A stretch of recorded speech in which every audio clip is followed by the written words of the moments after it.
nk'uko amaraso agera mu mubiri w'umuntu ahantu hose, ni nk'uko iyo twakiriye amaraso ya Yesu Kristo muri twebwe atembereza ubuzima bushya mu buzima bwacu.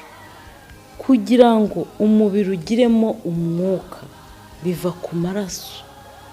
Ni nk'uko nta maraso ya Kristo wizera, nta mwuka wera waba muri wowe. Ibiryo byose bigaburira umubiri bitemberezwa n'amaraso. Kugira ngo habeho ubuzima bushya muri Kristo Yesu, hagomba amaraso ya Yesu Kristo.